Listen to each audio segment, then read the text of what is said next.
예, 안녕하세요. 세뇌탈출입니다.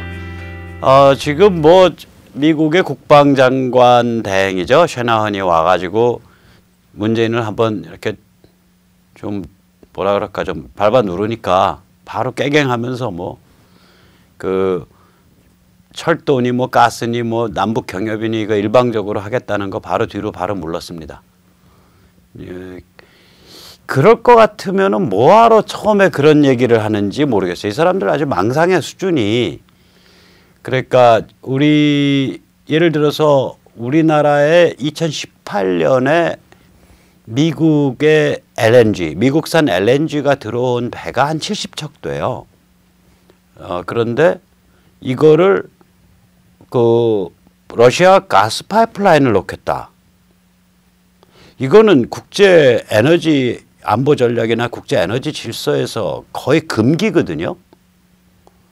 그러니까 이 문재인 정부나 586 집단은 그냥 머릿속에서는 자기들 마음대로 할 수 있다라고 생각하는 모양이에요. 그러다가 해보다가 이거 큰일 나겠거든. 그럼 또 뒤로 쓱 물르고 또 막 국민한테 뭐 한반도 운전자론 뭐 이렇게 떠들면서 하는 척하다가 현실에 딱 부닥치면 또 뒤로 확 물르고. 이거 국민들 가지고 완전히 우롱하는데, 이거 이제 북한에서 좀 급변 사태가 나고 미국이 북한을 본격 접수하고 이런 상황 되면 제가 장담합니다. 이거 지지율이 10%대 조금 넘을 정도까지 10% 이짝 저짝까지 한순간에 추락하는 수 있어요. 이렇게 국민을 우롱하면. 자, 그건 그렇고요. 지금 미국이 이제 세계 전략을 재편함에 있어서 특히 동아시아 쪽, 그러니까 미국의 관점에서 보면 서태평양 쪽에 주춧돌 중에 주춧돌이 이제 일본이 돼가고 있죠. 그래서 지난 5월 25일이었나요? 28일 날 트럼프가 일본의 지금 구축감인데 앞으로 경항모, 그러니까 항공모함으로 개조하려는 배가 있어요. 카가라는 군함에 올랐단 말이죠. 아베랑 같이. 이게 굉장히 의미심장한 사건이에요. 한번 보시죠. 이게 이제 말하자면 진주만에 트럼프가 간 거랑 비슷해요. 진주만이라는 게 펄하버, 그러니까 1941년 12월 달에 일제가 미국을 기습 공격해 가지고 미국의 태평양 함대 전체가 박살이 난 그런 사건이죠. 왜 그러냐면 카가가 1941년 12월에 진주만 공습 때 핵심 역할을 했던 항모 중에 하나예요. 그 이름을 물려받은 겁니다. 아마 일제가 이걸 물려받을 때, 지금은 구축함인데 처음부터 이거 항공모함으로 나중에 바꿀 수 있다라고 생각을 해서 이 디자인을 이제 경항모 디자인으로 배 모양을 만들었어요. 그래서 이번에 이제 경항모로 일본이 이걸 배를 바꾸거든요. 이 배를 바꾸면서 F-35B, 이거는 수직으로 착륙이 가능하죠. F-35B를 42대를 사겠다 그러고, 또 F-35A, 이거는 이제 땅에서 뜨는 모델입니다. 이걸 105대 산다 그러고, 항모를 6척까지 늘린다 그러니까 이제 일본이 군사 대국화되는 거예요. 이런 일이 앞으로 한 5년, 10년 진행되면 이게 어느 정도 군사 대국화되냐.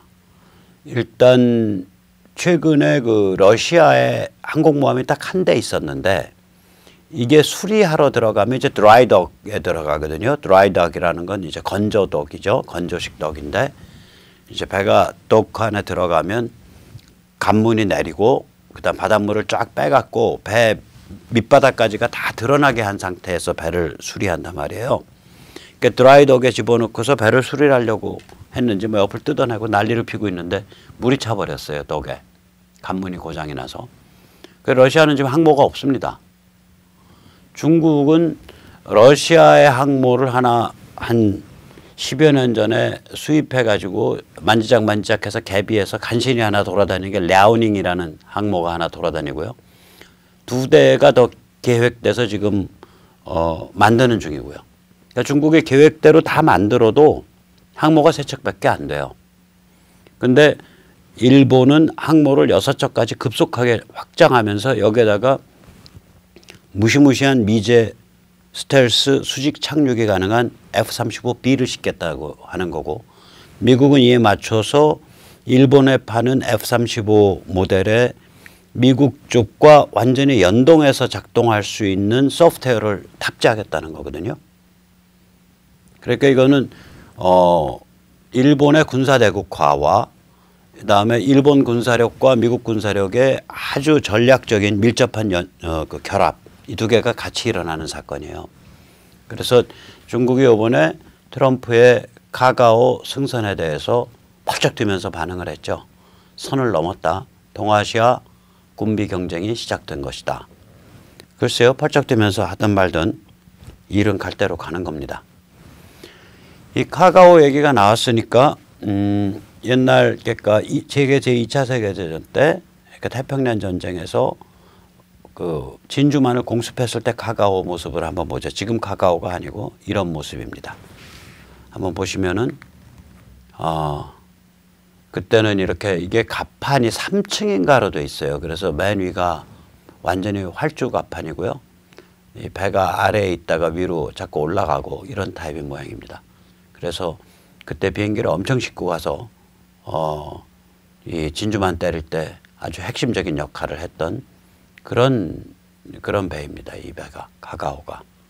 그래서 이 이름을 고스란히 물려받아서 앞으로 항모로 개조할 것을 염두에 두고 구축함을 만들었어요. 그래서 지금 상태는 구축함인데 이게 이제 이번에 경항모로 바꾸면서 거기에 미제 소프트웨어를 탑재한 미국의 최첨단 수직 착륙기를 그 위에 올리겠다.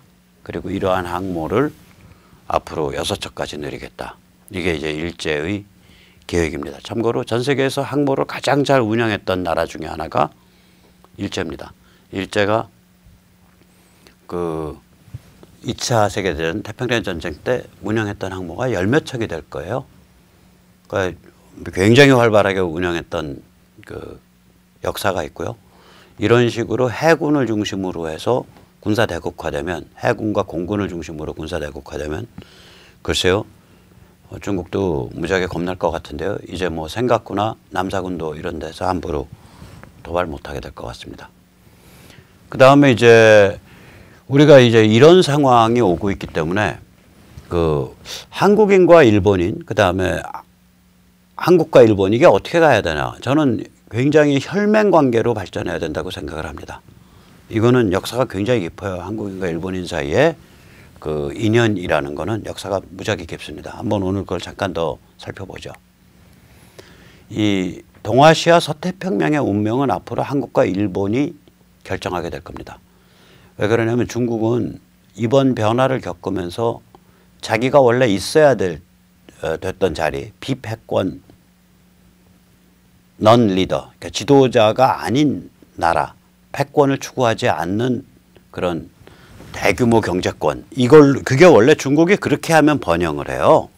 그렇게 하면 그렇게 평화스럽게 살면은 굉장히 그 중국인들의 근면함과 그 다음에 그 집중력 이런 게 발휘돼 가지고 굉장히 번영을 하는데 원래 자기가 있어야 될 자리로 돌아가는 겁니다. 이게 이제 중국이 그 앞으로도 굉장히 이제 오랫동안 고생하게 될 텐데요. 왜 그러냐면 내부 통합 이뤄내야죠. 중국 공산당과 인민해방군 중심의 그 말하자면 유사 전체주의 혹은 전체주의 반동 가지고는 내부 통합이 안 되니까 새로운 내부 통합을 해야 되고 그 새로운 내부 통합이라는 건 결국 건강한 개인주의 또 자유민주주의 이런 거에 바탕한 거가 되기 때문에 중국이 앞으로 배우고 익히고 변해야 될 길이 굉장히 멉니다. 이 수십 년에 걸치는 과정 동안에 이미 한국과 일본은 차고 나갈 거라고요. 결국 그래서 동아시아 서태평양은 한국과 일본이 주역입니다. 그래서 지금 이 문재인 정부 들어서서 뭐 반일 발의하고 심지어는 이제 정부는 그 발표를 안 하지만 문재인 정부 핵심 지지 세력이 친일파 타령을 하다 못해서 이제 뭐 친일 왜구 뭐 이런 그 적폐 이런 단어를 넘어서 이제 친일 왜구라는 말까지 막 만들어서 쓰는 정말 극악한 상태가 돼서 지금 일본 내에서는 혐한 감정이 걷잡을 수 없이 일어난 그런 지경까지 갔습니다. 이거는 역사적인 흐름과도 전혀 달라요. 우리와 일본인 사이의 관계는 약 2만 5천 년 정도 인연이 이어집니다. 예를 들어서 2만 2천 년 정도로 추정이 되는 전라남도 승주군 그 석기시대 이제 그 2만 2천 년 전이면 아직 빙하가 끝나기 전이에요. 빙하는 11,700년 전에 끝났으니까 그 2만 2천 년 전의 작업장에서 보면 그 석기시대 작업장에서 보면 큐슈에서 나온 흑요석이 발견이 됩니다. 그러니까 흑요석은 화산에서 분출이 되기 때문에 화산 분출물로 만들어지기 때문에 그 화산의 성분이 그 화산마다 달라요. 그래서 그걸 성분 분석을 해보면 이건 백두산에서 나왔다, 이건 큐슈에서 나왔다 이게 알 수가 있는데 그 전남 승주군에 있는 그 석기 공방에 보면 2만 2천 년 전에 석기 공방에서 보면 큐슈 흑요석과 백두산 흑요석이 한꺼번에 나옵니다. 그러니까 이 굉장히 뿌리가 깊은 거예요. 한반도에 인간이 현생 인류가 들어와서 사는 거는 한 2만 5천 년 정도 될 겁니다. 이게 왜 그러냐면 이 한반도가 조금 이따 다시 살펴보겠지만 지구에서 가장 위험한 공간입니다. 여기가 들어와서 살기가. 그래서 이 2만 5천 년 전쯤에 그 빙하기가 아주 극심해지거든요. 그러니까 최근 극빙기 Last Glacial Maximum이라고 부릅니다. LGM. 그 최근 극빙기로 들어서면서 시베리아 만주가 전부 한대 사막으로 바뀌니까 사람들이 한반도로 어쩔 수 없이 들어오게 됩니다. 이 위험한 공간에서. 반면에 일본은 약 3만 년 전에 조몽인, 지금 사진에서 보면 왼쪽이 조몽인입니다. 가운데가 전형적인 한반도에서 건너간 야요이입니다. 오른쪽이 조몽과 야요이의 이제 그 합성된 그런 얼굴 유형이죠. 현대 일본 얼굴 유형이 오른쪽에 가깝다고 생각을 합니다. 저 조몬인들이 이제 왼쪽인데 이 조몬인들이 3만 년 전에 일본 열도에 진입을 합니다. 이 조몬인들은 DNA 상으로 보면 누구랑 가깝냐? 오스트레일리아 원주민하고 가깝습니다. 그 다음에 또 누구랑 가깝냐? 예를 들어서 지금 인도와 그러니까 벵글라데시 앞바다, 그러니까 인도와 미얀마 사이의 그 바다, 인도양의 센티넬 아일랜드라는 데가 있는데 거기에 가면 한 5만 년 동안 고립돼서 사는 사람들이 있습니다. 아주 사나운 원시부족이 있어요. 너무 사나워서 인도 정부가 거기에 들어가는 걸 포기하고 고립 상태를 그냥 유지해 주기로 했어요. 그래서 그 사람들은 여전히 고립돼서 삽니다. 그래서 보트 같은 거 표류해 오면 그거 뜯어가지고 거기에 쇠붙이 같은 거 빼가지고 그걸로 이제 그 창도 만들고 그렇게 합니다. 그래서 그 사람들이랑 가까워요. 그러니까 이 조몽이는 근데 이 조몽인 중에서도 이 따뜻하지 않은 데로 튀어 올라온 데는 일본 그쪽 사람들 그 계열 그러니까 센티넬 아일랜드 그 다음에 뭐 동티모르 그 다음에 저기 어디야 그 오스트레일리아 원주민 여기 사람들 중에 따뜻하지 않은 데로 튀어 올라온 유일한 지파가 조몽인입니다. 특이한 사람들이에요. 왜 따뜻한 데가 아닌 데로 튀어 올랐냐? 동쪽 가려고. 짐작컨대 그 동쪽 가려고 여기로 튀어 올라온 겁니다. 무려 3만 년 전에 해가 뜨는 곳을 찾아서 해에 가깝게 가려고. 그러니까 지구에서 제일 진지한 그런 그룹이에요. 3만 년 전에 해랑 가까이 가려고 익숙하지 않은 추워지는 곳으로 계속 동쪽으로 동북쪽으로 올라온 거예요. 동남아에서부터. 그래서 일본 열도로 들어간 게 3만 년 전입니다. 그러니까 우리가 일본의 조몽인들하고 한반도에 있는 사람들하고 교류가 시작된 게 그러니까 고고학적 증거로 남아있는 게 벌써 2만 2천 년 되거든요. 그래서 굉장히 뿌리가 깊습니다. 우리가 일본인 사이의 그 관계라는 건. 오늘 그거를 잠깐 좀 살펴보겠습니다. 이게 이제 조몬 사람들의 문화 유적인데요. 굉장히 경건하고 정갈해요. 이제 그러니까 아래에 있는 사진 저게 일종의 이제 그 자기들 마을에 이제 그 행사 마을 사람들이 다 모이는 그런 대형 건물입니다. 보통 조목 마을은 저런 대형 건물이 하나씩 있어요. 그리고 오른쪽에 있는 거 저기 그 사진의 오른쪽에 있는 거 그러니까 위에 있는 사진에 오른쪽 그 바다 보이는 사진에 오른쪽에 저게 이제 한 가구씩 사는 데겠죠. 그리고 이제 저런 데 가면 그 위에 있는 오른쪽 사진 저런 그 저게 이제 일종의 태양을 기리는 그 이제 종교적인 그 돌이잖아요. 그러니까 해 그림자가 뺑뺑뺑뺑 원을 따라서 돌아가게 만들어 놓고 가운데에다가 이제 그 기둥을 세워 놓고 해를 가리키는 해에 의해서 그림자가 형성되는 기둥을 세워 놓고 저런 굉장히 정갈하고 종교적인 집단이에요. 물론 옛날 원시 부족들은 다 종교적입니다. 저기가 특별히 좀 저런 유적들이 그 느낌을 줘요. 그래서 지금 우리가 일본을 방문했을 때의 그 선과 색과 그 정돈, 정갈함 이거는 야요이들의 작품이 아니고 조목 문화의 특징입니다. 그래서 일본의 문화 원형을 이렇게 까면 겉껍데기 상층부는 야요인데 밑을 까면 조목이 나옵니다. 이걸 한번 보시죠. 조목 유전자가 지역에 따라 다른데 한 40%에서 60%쯤 됩니다. 일본인들이.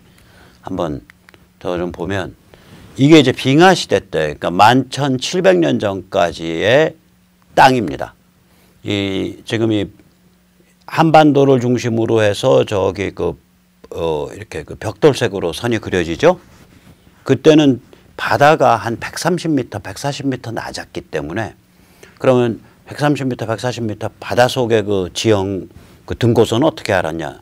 미국 정부 사이트에서 뽑은 겁니다. 정확한 겁니다. 그래서 그걸 따라서 대충 선을 그어보면 한반도 쪽은 서해가 없어요.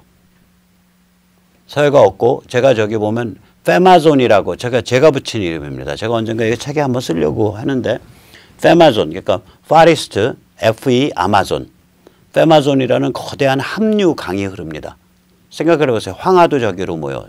그 다음에 지금 회하도 저기로 모여. 그 다음에 저기 그 요동반도로 나오는 강도 저기로 압록강, 대동강, 한강, 뭐 금강 전부 저기로 모이는 거예요. 무시무시한 강이 흐르는 거예요. 저 페마존이라는. 저 강이 그 지금 서해의 가운데를 따라서 흘러요. 지금 서해 자리는 전부 땅입니다. 그러니까 이렇게 이 한반도 옆으로 해갖고 이렇게 그 벽돌색으로 선 거놓은 거 그거 왼쪽은 다 땅이에요. 그러면 한반도는 그때 반도가 아니었네. 삼면이 바다로 안 쌓였으니까 강으로 둘러싸였죠. 페마존에. 그래서 저는 이거를 한국 한대 생명피난처라고 부릅니다. 코리아 보리어 레퓨기아. 이게 왜 그러냐면요. 그 25,000년 전쯤에 빙하가 굉장히 심해지면서 이 만주 그 다음에 시베리아 그 다음에 이런 데들이 전부 사막으로 바뀌어요. 왜냐면 빙하가 심해지면 이 민물이 땅 위에서 얼음으로 갇히기 때문에 강수량이 한층 더 줄어듭니다. 빙하기 때 원래 강수량이 작은데 더 줄어들어요. 그래서 위가 다 사막이 되고 점점 추워지니까 극지방의 식물이 내려옵니다. 극지방의 식물이나 동물들이 내려와요. 한 대의 식물과 동물이. 그래서 이 한반도만이 한대 숲이 유지가 돼요. 아시아 대륙 전체에서. 한대 숲이 유지된 유일한 데가 한반도입니다. 그러니까 생명피난처가 되죠. 그 증거가 어디에 또 남아있냐. 저기도 보시면은 지금 제주도가 그땐 땅으로 연결돼 있잖아요. 그 제주도에 가면 극지방 식물들이 살아있어요. 대표적인 케이스가 돌매화입니다. 그러니까 돌매화가 나무로 피난을 와서 한라산 위까지 올라갔다가 갑자기 이제 빙하가 녹으면서 물이 차오니까 한라산 위에 그냥 머물러 버린 거예요. 더 한라산 위쪽으로 이쪽으로 올라가면서 추운 데로 올라가면서. 그래서 그러면 이제 이 아시아에 있는 호랑이 이제 호랑이, 곰, 표범, 뭐 담비, 삭 이런 것들 그러니까 좀 까다로운 짐승들은 전부 저기로 모였다는 얘기예요. 한반도로. 그러니까 여기는 무서운 땅이에요. 아직 인간이 25,000년 전이면 활도 없을 때입니다. 투창인데 숲속에서는 투창을 못 던지잖아요. 개활지가 아닌데. 그러니까 여기는 그 마지막에 쫓겨갖고 어쩔 수 없이 목숨을 내놓고 들어오는 공간이에요. 굉장히 무서운 공간이에요. 여기가. 그 당시 사람 입장에서 보면 그 당시 사람들은요. 이렇게 그 완전히 사바나 같이 풀밭으로 쫙 트인 곳. 그래서 멀리서도 맹수를 볼 수 있고 그 다음에 투창을 던질 수 있는 곳. 이런 데가 유리한 데예요. 그 짐승이 아무리 커도 그렇게 되면은 살아날 수가 있어요. 그런데 숲속에서 언제 곰이나 호랑이가 덮칠지 모르는 그런 상황에서 살아간다라는 거는 굉장히 그 위험한 상태가 됩니다. 그래서 이제 한반도에 저런 이제 그 사람들이 들어온 건 마지막에 막 빙하가 막 밀어닥칠 때, 그 세질 때 들어왔고요. 그러면 이제 거기가 그 당시에 코리아 보리알 레퓨기아 한국 한대 생명피난처 그때는 반도가 아니죠. 거기에 이제 한대 숲과 한대 숲에서 사는 맹수들, 숲에서 사는 생명종들이 다 이제 한반도에 밀집이 되는 거예요. 그때 한반도 강수량은 추정컨대 한 700에서 800mm, 지금의 한 3분의 2 내지 절반 정도, 그 정도였었어요.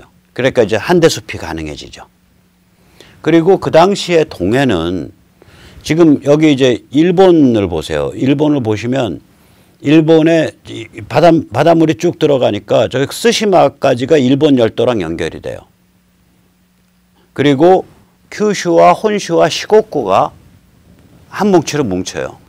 짐작컨대 홋카이도는 혼슈와 홋카이도 사이의 해협은 스가로 해협이라고 있는데 거긴 좀 깊거든요. 한 140, 50m 되니까 바닷물이 아주 밑으로 떨어졌을 때는 마르지만 한 100m 정도면 바닷물이 통해요. 그리고 대한해협에도 저 좁은 물길로 해서 바닷물이 통해요. 그러니까 동해는 뭐가 되냐? 저거는 민물인데 약간 찝찝한 민물이에요. 그리고 이런 거를 담함호라 그래요. 영어로는 brackish lake라 그럽니다. 그러니까 지금 없어졌죠. 소련의 공해 때문에 없어졌죠. 소련이 이상한 짓 해가지고 아랄해 같은 데가 그랬을 거예요. 그쪽 언저리에 그 큰 호수들이 담함호들이 많았었어요. 이게 담함호거든요. 심지어는 그쪽 그 중앙아시아의 호수들 중에는 호수가 크면 이쪽은 민물이고 저쪽은 찝찝하고 그렇게 돼요. 한 호수 안에서도. 저 동해 전체가 전 세계에서 가장 큰 담함호였다고 생각이 됩니다. 그래서 저는 저 이름을 Great Brackish Lake, 그러니까 거대 담함호라고 이름을 지었어요. 어쨌거나 이제 이런 상태거든요. 그러니까 저렇게 보면 저기서 보세요. 전남 승주면 탐진강이나 섬진강 타고 내려오면 지금 대한해협에서 저 좁아진데 거기 바닷물길이 굉장히 10km, 20km, 5km밖에 안 남거든요. 거기까지 내려오는 거예요. 그러면 이제 거기서 이제 그 무시무시하게 생긴 이제 그 물길 건너편에 사는 조몬 사람들하고 이제 그 손짓발짓해서 이제 소통을 할 수 있는 사람들이 있을 거 아니에요. 그 사람들이 이제 한국 한대 생명피난처에서 가져간 뭐 약초나 모피를 주고 그리고 이제 그걸 바꿔왔겠죠. 그 큐슈 흑요석이나 그쪽에서 나는 특산품을. 그런 관계였던 거예요. 저런 식으로 얼마 동안을 살았냐? 빙하 끝날 때까지니까 한 5,000년을 그렇게 살았죠. 두 지역의 사람들이. 그리고 저기는 다른 데서는 못 들어가요. 일본 열도는. 왜냐면 저기를 들어가려면 그 타이완에서부터 섬을 한 80개 건너뛰어야 되는데 한 번 사람들이 들어가고 나면 누굴 못 들어오게 하거든. 그러니까 80개의 전선을 거쳐야 열도를 들어가는 거예요. 안 그러면 창 맞아 죽으니까. 껍질 벗겨져서 죽고. 그 당시에 야만인들이 관점에서는요. 그 당시 사람들 관점에서는 자기 생활 공간을 모르는 사람들이 들어와 잔인하게 죽이죠. 무지하게 잔인하게 죽이죠. 자기 생존을 위협하는 생명체니까. 그러니까 지금 오키나와 열도, 즉 지금 큐슈와 그 타이완을 잇는 한 80여 개, 그때는 바닷물이 낮았으니까 100개쯤 될 거예요. 그 100개의 섬, 그 징검다리가 이미 사람이 한번 들어가면 징검다리가 아니라 하나하나가 방어선인 거예요. 따라서 거기서부터 들어가는 게 굉장히 제한된다고요. 그래서 벌써 한 25,000년 전부터 그 일본에 있는 사람들이 이쪽 대륙과 통하는 통로는 사실상 유일한 게 한반도뿐입니다. 우리가 이걸 잘 염두에 둬야 됩니다. 그리고 한반도 사람들은 세계에서 가장 그때 이제 한반도라기보다 한국 한대 숲이죠. 세계에서 가장 위험한 공간에서 생명을 내놓고 창질 한 번에 맹수와 생사를 가늠하는 그런 종류의 사람들이에요, 이게. 그래서 우리가 지금도 양궁이라든지 골프라든지 이렇게 순간적으로 집중하는 거에 있어서는 전 세계 다른 민족이 우리를 따라올 수가 없어요. 여러분, 그런 아주 위험한 상태에서 생사를 걸고 순간적으로 집중해서 승부를 내버리는 거. 그런 담대함, 그런 집중력. 이거는 다른 데서는 따라올 수가 없는 거예요. 이런 생활을 2만 년을 했으니까 따라올 수가 없죠. 2만 년 하면서 걸러졌을 거 아니에요. 그런 기질이 있는 쪽이 살아남고 그 기질이 약한 쪽은 도태되고 걸러졌을 거라고요. 자, 한번 다시 보시죠. 그래서 아까 말씀드렸듯이 일본은 한반도가 유일한 외부와의 통로입니다. 제가 어저께도 말을 드렸는데 조생 겨울밀, 조생 겨울벌이 왜 조생을 붙이냐. 지금도 구글해서 다른 데 찾아보세요. 윈터 휘트, 윈터 발리 찾으면 당연한 듯이 수확은 뭐 8월, 이르면 8월 말, 보통 9월, 10월에 한다 이렇게 나와요. 우리 밀과 보리가 수확을 8, 9, 10월에 합니까? 그랬다가는 장마에 다 썩어버리죠.